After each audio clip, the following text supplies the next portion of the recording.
قریش کی چالیں کیا چلیں، اب اس چالیں سن لیں. انہوں نے 12 13 14 چالیں جمع کی ہیں میرے ان فیورٹ سیرت نگار رائٹر نے، میں اسی کو آپ کے سامنے لے آیا ہوں. ابو طالب کے پاس 3 سفارتیں آئیں، سودے بازی کے لیے آئے، لالچ دینے کے لیے آئے. اور سیرت نگار نے بڑی کمال بات کی کہ ہمیشہ باطل کا، جب تک باطل اس کائنات میں ہے ہمیشہ باطل یہی کرتا ہے، پہلے ڈراتا دھمکاتا ہے، پھر لالچ دیتا ہے اور سودے بازی پہ آ جاتا ہے. تو یہ ہر ایک کے ساتھ ہوتا ہے. آج بھی کام کر کے دیکھ لیں یہی ہوگا. مذاق، تانا ذہنی، تکبر، یہ سارے ہتھ کنڈے بھی اپنا لیے. شکوک و شبہات ڈال دیے آپ کے کلام پہ، وہ بھی سارے ہتھ کنڈے آزمائیں گے. آگے آپ سن لیں گے، آپ پوری سیرت جب مکی دور کی پوری ہو جائے گی. جھوٹے الزامات لگائے، وہ قرآن بھی رد کرتا رہا، ان کے اپنے لوگ بھی رد کرتے رہے. سب سے پہلے عجیب ترین پوائنٹ یہ ہے کہ جو جھوٹا الزام لے کے آتے تھے ان کی اپنی شورا میں سے کہتے تھے کہ بے وقوف ہو، یہ تو الزام لگانے کا بچگانہ حرکت ہے، یہ الزام لگائیں گے. تو وہ بھی اس میں ناکام ہوئے.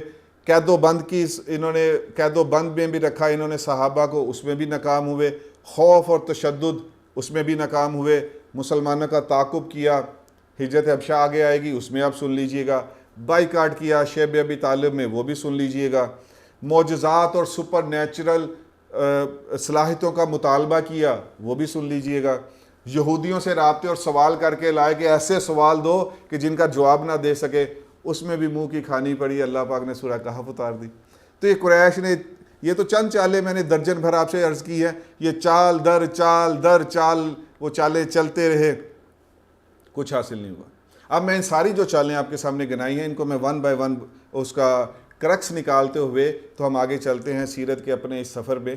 ابو طالب کے پاس پہلی دفعہ شکایت لگائی، انہوں نے نرمی سے ان کو بٹھایا، سنا، اور وہ سننے کے بعد وہ ان کا غصہ ٹھنڈا ہوا. انہوں نے کہا اچھا جاؤ میں بات کروں گا، سمجھاؤں گا. وہ اپنے گھر چلے گئے. تو یہ پہلی سفارت جو آئی ابو طالب کے پاس وہ اسی طرح خوش اسلوبی سے انہوں نے ٹال دیا.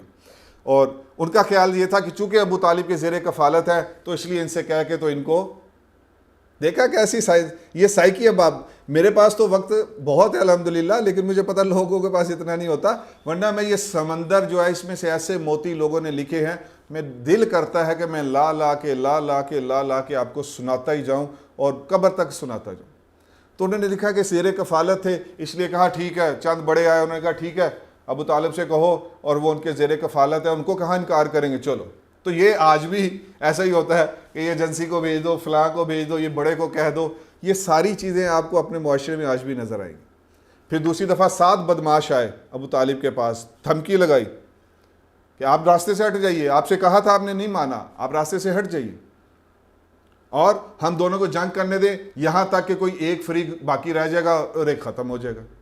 اب ابو طالب نے دیکھا کہ پہلے تو وہ اس طرح شدت کے ساتھ یہ ریٹیلیشن نہیں آئی تھی. اب انہوں نے دیکھا تو انہوں نے پھر آپ صلی اللہ علیہ وسلم کو بلایا اور کہا کہ اے بھتیجے مجھ پر اتنا بوجھ نہ ڈالیے کہ میں اس کو برداشت نہ کر پاؤں. تو پھر آپ صلی اللہ علیہ وسلم نے یہاں یہی جو سیرت نگار ہیں ڈاکٹر عربی سیرت نگار، یہ پہلے بخاری کی روایت لائے ہیں اور دوسرے نمبر پہ وہ اس روایت کو لائے ہیں جو ہمارے معاشرے میں زبان زد عام ہے. تو انہوں نے اس میں یہاں کہا، آپ صلی اللہ علیہ وسلم نے فرمایا کہ وہ جو سورج دیکھ رہے ہیں نا، تو سورج میں جا کر کوئی شعلہ لے کر بھی آ جائیں تو میں اپنے مشن سے ہٹنے والا نہیں. یہ میں نے مفہوم عرض کیا. تو یعنی وہ لانا محال ہے، تو اسی طرح اس پیغام کو روکنا بھی محال ہے. اللہ مجھے آپ کو بھی یہ ایسا ایک میرے اندر ذرہ یہ رکھ دیں کہ میرا بھی ویژن بنے، میرا بھی کیریئر بنے کہ میں کوئی بھی کام کروں، لیکن یہ محال ہے کہ میں دین کے چند گھنٹے یا چند منٹ میں دین کو نہ پھیلاؤں. یہ پوائنٹ یہاں سے مجھے آپ کو سیکھنا چاہیے کہ میری بھی زندگی اللہ پاک یہ محال کر دیں کہ آج جیسے صبح سے 24 رات تک اب 12 گھنٹے ہم نے رہنا ہے، تو کوئی نہ کوئی زندگی کا کسی نہ کسی کام میں کھپنا ہی ہے. تو اللہ پاک پہلا تو یہ ہے کہ اس کے ساتھ کوئی دین میں بھی کھپنے کا کوئی گھنٹہ 2 روز مجھے اللہ پاک توفیق دے دے، اور اس کے بعد پھر ساری زندگی دے دے، تو اس سے بڑھ کے تو کوئی کیریئر ہی نہیں.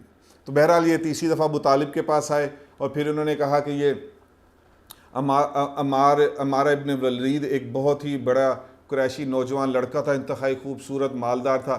کہا یہ بیٹا لے لو اور اس کو اپنا بیٹا بنا لو، اس کو پالو، اور نعوذ باللہ محمد صلی اللہ علیہ وسلم ہمیں دے دو، ہم ان کو شہید کر دیتے، قتل کر دیں. تو انہوں نے کہا کہ تم یہ بیوقوف ہو کہ میں اپنا بیٹا جگر دے دوں اور تمہارا بیٹا پالوں، کوئی عقل ہے تمہاری؟ تو بہرحال یہ سفارتکاری وہ بار بار آتے رہے، ابو طالب کے پاس آئیے، ایک ہتھ کنڈا بھی ان کا ناکام رہا. عتبہ بن ولید کا واقعہ میرا بہت فیورٹ ترین واقعہ ہے. کہ ایک دن یہ بدماشان قریش اور یہ ابو جہل ان پارٹی یہ بیٹھے ہوئے تھے حرم میں، اور عتبہ بن ولید ان کے پاس آیا اور اس نے کہا کہ اس نے دیکھا دور آپ صلی اللہ علیہ وسلم بھی بیٹھے ہوئے ہیں تو حرم میں ہی، تو اس نے کہا کہ قریش کے سرداروں سے دیکھو میں کوئی ان کے سامنے ایسی جا کے بات نہ رکھوں کہ چلو ہمارے ان کے درمیان کو پیچ اپ ہو جائے اور اس کے بعد ہم ان کی ان چیزوں سے بچ جائیں۔ تو سارے قریش کے سرداران نے کہا کہ جاؤ۔ یہاں ایک سیرت نگار نے بڑی کمال بات کی ہے جو مجھے بہت جو ہے وہ اس نے اٹریکٹ کیا۔ انہوں نے کہا کہ وہ سوچتے تھے کہ ہم مظالم سے اور ہر طریقے سے ان کو روک لیں گے ان کی دعوت سے، لیکن اب ان کو بھی نظر آنا شروع ہو گیا تھا کہ ہمارے بس کی بات نہیں ہے، تو چلو کچھ لے دے کے ہی کر لے۔ یہ عزم چاہیے ہوتا ہے، آج بھی اس عزم کا ایک ذرہ چاہیے ہر مبلغ کو، ہر سپیکر کو، ہر دین کی محنت کرنے والے کو۔ تو انہوں نے یہ بڑی خوبصورت یہاں پوائنٹ ریز کیا کہ وہ سمجھ گئے تھے کہ یہ اب ہمارے بس کی بات نہیں ہے، تو چلو ہم نے جو چالیں چلنی تھی وہ بھی ناکام ہو جائیں گی، سودے بازی کر لیتے۔ یہ عتبہ بن ولید آپ کے پاس آیا اور کہا بھتیجے آپ سے کچھ بات کرنا چاہتا ہوں۔ آپ صلی اللہ علیہ وسلم فرمایا آپ بات کیجئے میں سنوں گا۔ انہوں نے کہا یہ کیا چیز آپ ہمارے درمیان لے کر آئے؟ میں آپ کو اس کا کرکس بتا رہا ہوں، خلاصہ بتا رہا ہوں اپنے الفاظ میں، کہ آپ یہ کیا ہمارے درمیان چیز لے کر آئے ہیں کہ آپ نے ہمارے جو بڑے ہیں جو گزر چکے ہیں آپ نے ان کو بیوقوف کہا ہے، جو دنیا سے چلے گئے ان کو آپ نے وہ ناکام کہا ہے، اور یہ بھائی بھائی میں آپس میں لڑائی ہو گئی ہے، اور اس نے اس طرح کی یہ ساری باتیں کی۔ اور اس کے بعد اس نے کہا کہ اگر اس سب سے آپ کا مقصد یہ ہے کہ مکہ کی ریاست آپ کو مل جائے تو ہم آپ کو پوری ریاست دینے کو تیار، آپ کے ایسے ہم زیر فرمان بنیں گے کہ کوئی بات آپ کے کہنے کے سے ہٹ کے نہیں کریں گے۔ اگر آپ یہ چاہتے ہیں تو ٹھیک ہے، اگر دولت کا انبار چاہتے ہیں ہم سب مل کے اتنی دولت جمع کر دیں گے کہ وہ آپ کو کافی ہو جائے گی۔ کسی بڑے گھرانے میں شادی چاہتے ہیں ہم آپ کی وہ شادی کر دیں گے۔ اگر آپ کے پاس یہ نعوذ باللہ کوئی ایسا جن آتا ہے، کوئی ایسا آپ کے اوپر جو کوئی مسئلہ ہے کہ جس کا علاج آپ نہیں کر پا رہے، تو ہم سب سے بہترین معالج ڈھونڈ کے آپ کا علاج کروا دیں گے، لیکن آپ ان باتوں سے باز آ جائیں۔ یہ ساری پیشکشیں اس نے جو ممکن تھی وہ کی۔ آپ صلی اللہ علیہ وسلم نے حامیم سجدہ کی، ایک سیرت میں 13 آیتیں پڑھی، ایک دوسری سیرت میں ہے کہ 28 آیتیں پڑھی، اس طرح حامیم سجدہ کی آیتیں پڑھی۔ اس میں جب قوم سمود اور عاد کی تباہی کا واقعہ تھا، اور اس کے بعد وہ سن کے تو واپس جب آیا تو قریش کے سرداران نے دیکھ لیا اور انہوں نے آپس میں چہم گوئیاں کی کہ یہ وہ چہرہ نہیں ہے جو ذاتی دفعہ تھا۔ کلام کی یہ تاثیر ہے، آج میں اور آپ جو ہے وہ کلام کو ہاتھ لگانے کو تیار نہیں۔ اور پھر اس نے آ کے بعد میں کیا کہا کہ ان کو چھوڑ دو، میں تمہیں یہ کہتا ہوں کہ میرا یہ فیصلہ ہے کہ ان کو چھوڑ دو اور تم اس کے راستے سے ہٹ جاؤ۔ یعنی وہ سمجھ گیا، اتنا بڑا عتبہ بن ولید جو دشمن تھا وہ سمجھ گیا۔ پھر اس کے بعد قریش نے ایک اور نیا سودے بازی کی، آپ ہمارے معبود کو کچھ نہ کہے، ہم آپ کے معبود کو کچھ نہیں کہتے، آپ ہمارے معبودوں کو پوجا کر لیجئے، ہاں آپ مان لیجئے، آپ کریں، ہم آپ کی پوجا دین کی پوجا کر لیں گے۔ تو اس طرح یہ قرآن انہوں نے کچھ سیرت میں ایک دو مختلف روایتیں انہوں نے اپنا آ کے بات پیش کی۔ تو سورہ قلم کی 9ویں آیت میں اللہ پاک نے کہہ دیا کہ نبی جی یہ چاہتے ہیں کہ آپ نرم پڑھیں تو یہ بھی نرم پڑھے۔ ایک یہ آیت آئی، ایک کافرون، سورہ کافرون آپ سب جانتے ہیں، اے کافرو، اے نبی جی کہہ دیجئے اے کافرو، اور ہمارے معاشرے میں پڑھایا جاتا نا کافر کو کافر نہ کہ۔ یہ ساری چیزیں الٹ ہوئی پڑی ہیں۔ آپ نے کبھی دیکھا ہی نہیں کہ جو مجھے معاشرے میں مذہبیات اور دین کے نام پہ ملتا ہے وہ اس قرآن سے اور اس سیرت سے کتنا میچ کھا رہا ہے اور کتنا وہ اس سے ہٹا ہوا ہے۔ تو یہ قریش کی چالیں تھیں۔ پھر مذاق، تانا زنی اور ٹھٹھا کرتے تھے۔ نعوذ باللہ قرآن پاک میں بھی آیا، حدیث میں بھی آیا کہ یہ آیات کے ذریعے اللہ پاک نے بتایا کہ کیسے میرے نبی جی کا اور ان کے اصحاب کا یہ ٹھٹھا کیا کرتے تھے۔ کبھی کہتے اچھا یہی ہمارے درمیان ہیں جن کو اللہ نے چنا ہے، نعوذ باللہ من ذالک۔ کبھی آپس میں آنکھیں مارتے تھے۔ پھر کہتے تھے کہ اچھا اگر آپ کی بدعوت حق اور سچ ہے تو اللہ سے کہے کہ ہم پہ پتھر برسا دیں۔ تو مفتی جمیل صاحب نے یہاں بڑا زبردست پوائنٹ ریز کیا۔ انہوں نے کہا کہ یہ جب دل پہ مہر لگ جاتی ہے تو اصل بھی ہونا چاہیے تھا کہ اگر آپ کی دعوت حق اور سچ ہے تو اللہ سے کہ ہمارے دل بدل دے، لیکن اتنی بدبختی کی انتہا پہ بھی انسان پہنچ جاتا ہے اور پہنچ سکتا ہے کہ وہ یہ کہتا ہے کہ اگر آپ حق اور سچ ہیں تو پھر بھی نہیں مانیں گے، پھر بھی ہمیں پتھر سے مار کے تو ختم کر دیجیے۔ تو یہ انسان کی کتنی عجیب ذہنیت ہے کہ حق اور سچ سے وہ پھر بھی بھاگتا ہے. اللہ بچائے ہم سب کو. شکوک و شبہات ڈالتے رہے. کبھی کہتے کہ کیوں ڈالتے رہے؟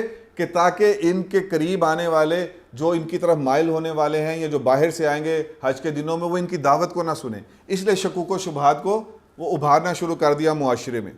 کبھی کہتے ہیں کہ یہ پچھلوں کے قصے کہانیاں ہیں. کبھی کہتے ہیں کہ یہ کسی بندے کی مدد سے نعوذ باللہ محمد صلی اللہ علیہ وسلم گھڑتے ہیں. کبھی کہتے ہیں کہ یہ کیسا رسول ہے جو بازاروں میں چلتا پھرتا ہے, کھاتا پیتا ہمارے جیسا ہی ہے. کبھی کہتے ہیں کہ یہ 2-3 بڑے آدمی ہیں, ایک طائف کا تھا اور ایک مکہ کا تھا, اس طرح 2-3 بڑے آدمی ہیں. اگر نعوذ باللہ اللہ کو چننا تھا تو اس طرح کے کسی خاندانی اور مال و دولت والے کو چنتے. یہ سب قرآن و حدیث نے آگے ہم تک پہنچائی ہیں. کبھی کہتے ہیں مجنون ہے نعوذ باللہ, کبھی کہتے ہیں جادوگر ہے نعوذ باللہ من ذالک, کبھی کہتے ہیں گمراہ ہیں, جھوٹ ہیں, سحر زدہ ہیں, شاعر ہیں.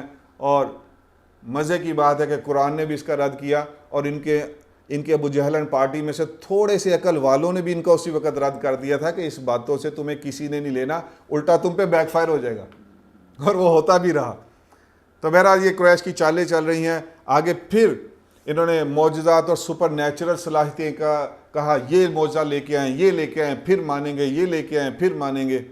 تو اس کے بارے میں ندوی رحمہ اللہ کے پوتے ہیں مولانا تقی الدین, ڈاکٹر مولانا تقی الدین ندوی صاحب, ان کی ایک کتاب ابھی چھپ کے آئے گی چند جو ہے وہ عرصے تک. تو اس میں انہوں نے کہ اللہ پاک معجزات کی ہے مطالبہ کیوں نہیں مانتے, اس پہ بڑی کمال عام فہم قسم کی انہوں نے چند پیجز پہ گفتگو کی ہے. وہ جب آئے گی تو اس کو ضرور پڑھیے گا.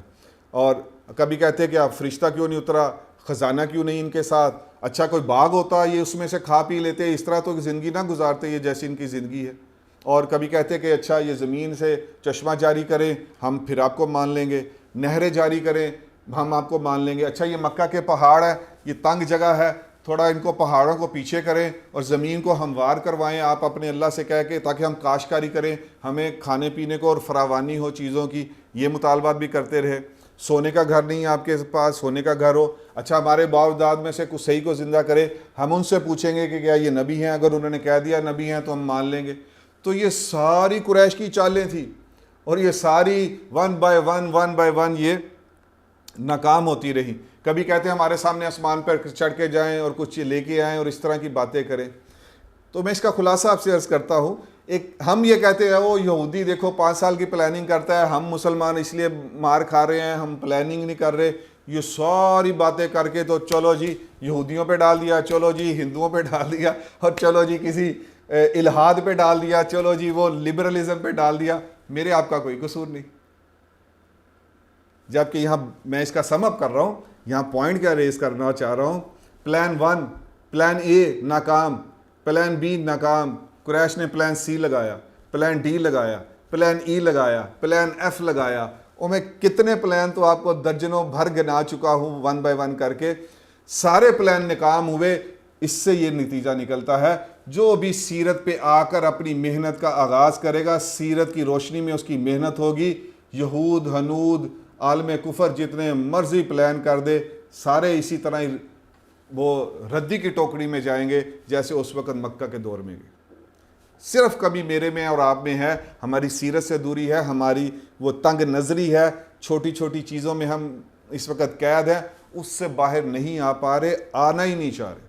کیوں؟ کیونکہ اس کے لیے ایک محنت لگتی ہے. وہ جو جاہدو فینا کہا اللہ نے اور اس کے ڈاکٹر اسرار صاحب نے کہا کہ دانتوں سے پسینہ آ جائے ایسی محنت لگتی ہے. یہ محنت کون کرے؟